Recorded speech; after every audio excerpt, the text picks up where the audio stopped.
space-time. As a drop stretched and cooled, its particles began to lose their energy. The mysterious property known as mass had not yet come into being. 1/100th of a billionth of a second after the Big Bang, when the temperature had dropped a fraction, something strange began to happen.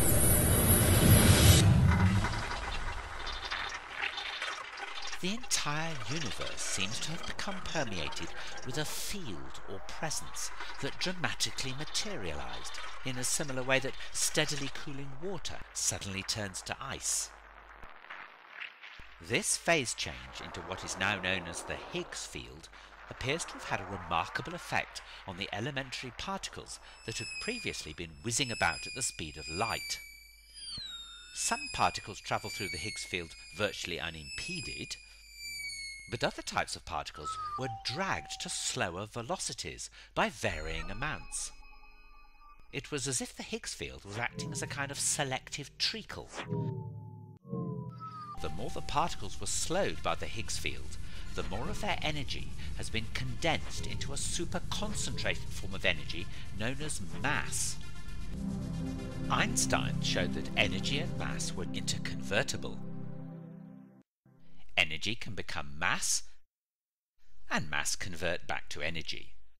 The Higgs field appears to share these two manifestations differently for our four particles. The electron is mainly energy, the muon a bit more mass, the W particle more still, and the top quark is nearly all mass and very little energy. But how can this Higgs field confer mass on a particle? In the quantum mechanical world, fields such as the Higgs field are envisaged as being made up of many tiny particles. These messenger particles that convey the effects of such fields are known as bosons. In this case, they'd be Higgs bosons. On closer inspection, the Higgs field is far from static. Its fluctuating levels are represented by Higgs bosons coming into and out of existence. The result is a boiling sea of jostling particles. Now, when our electron enters this field, it slips past the Higgs particles with ease. The muon, being less slippery, encounters more friction with the Higgs field. The W particle makes quite heavy weather of its passage, with the Higgs particles getting quite a purchase on it and slowing it down considerably. Finally, the top quark locks readily with the Higgs bosons and is slowed down greatly, converting much of its kinetic energy into mass. If this hypothesis is correct, and Higgs bosons do come into and out of existence, theoretical physicists believe it should be possible for experimenters to create and destroy Higgs bosons. And that is one of the primary missions of CERN's Large Hadron Collider. Theoreticians predict that the energy exchanged in a direct collision between two protons travelling at nearly the speed of light in the Large Hadron Collider should force the creation of a Higgs boson.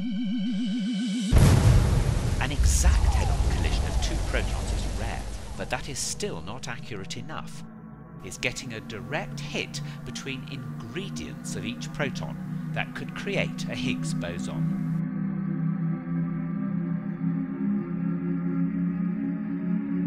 Chances of such a collision are low, but if enough are generated, CERN hopes that such events will occur and, like roadside speed cameras, will flash the Higgs for all the world to marvel at. Physicists suggest that if there is a Higgs boson, it will immediately disintegrate into other recognizable particle pairs, and it's the presence of these smoking guns that will finally indicate that the Higgs boson is more than a figment of theoreticians' minds, and CERN will have revealed yet another major building block of our understanding